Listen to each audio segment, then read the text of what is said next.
Hello everyone. एक लड़की अपने प्रेमी से पूछती है कि अगर मैं किसी दूसरे आदमी से शादी करूं तो तुम क्या करोगे। लड़के ने एक छोटा सा जवाब दिया, मैं तुम्हें भूल जाऊंगा।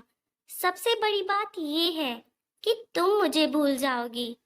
जितना जल्दी मैं तुम्हें भुला सकूंगा उससे ज्यादा जल्दी तुम मुझे भूल जाओगी।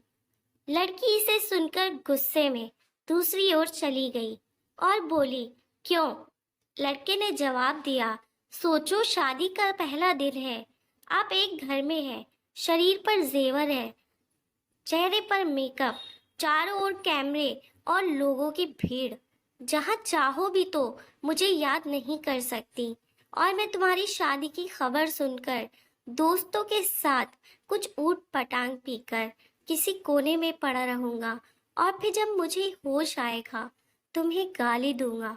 फिर तुम्हारी याद आते ही दोस्तों के कंधे पर सर रखकर रोऊंगा। शादी के बाद आपका व्यस्त समय शुरू होगा जिसमें आप अपने पति के साथ हजार रस्मों को पूरा करोगी।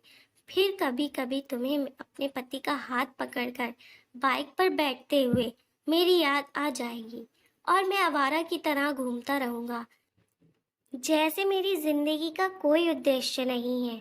और अपने दोस्तों को बताऊंगा कि कभी प्यार मत करो, कुछ नहीं मिलता, प्यार के चक्कर में जिंदगी समाप्त हो जाती है। बाद में आप पति के साथ हनीमून पर जाएंगी, नई जिम्मेदारियां आएंगी और अचानक मेरी याद आ जाएगी और आप सोचेंगे मेरी खुशी की दुआ मांगते हुए आप अपने परिवार में व्यस्त हो जाओगी। अब तक मैं मम्मी पापा भाई या फिर मेरे दोस्तों से डांट सुनकर लगभग सुधर गया हूँ। सोचा कि अब कुछ करना चाहिए, एक सुंदर लड़की से शादी करके तुम्हें भी दिखाना है और सबको बताना है कि मैंने तुम्हें भुला दिया है। फिर भी मैं आधी रात को तुम्हारे संदेशों को खोजकर पढ़ूंगा और सोचूंगा कि शायद मेरे प्यार में कोई कमी थी जो तुम्हें फिर से नहीं पा सका। फिर मैं अपने दुख को कम करने की कोशिश करूंगा। 2 साल बाद अब तुम कोई प्रेमिका या नई दुल्हन नहीं रही हो, अब तुम माँ बन चुकी हो। अब तुम अपने बच्चे के लिए सोचोगी, अब तुम अपने बच्चे के साथ बिजी रहोगी। मैं तुम्हें बिल्कुल भूल गया हूँ। जब शादी की बात चल रही है और लड़की भी मुझे पसंद है, मैं किसी जोड़ी को देखता हूँ तो मैं आपको याद करता हूँ, लेकिन अब मुझे परेशान नहीं करता। यहाँ तक सुनने के बाद लड़के ने लड़की को देखा कि लड़की की आंखों में आंसू छलक रही हैं। वह भरी आंखों से लड़के की तरफ देखती है। दोनों चुप हैं, लेकिन थोड़ी देर बाद लड़की ने पूछा, तो क्या सब कुछ यहीं खत्म हो जाएगा?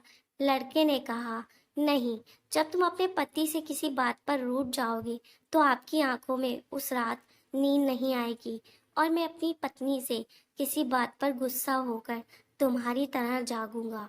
अब हम दोनों के अलावा पूरी दुनिया सो रही होगी।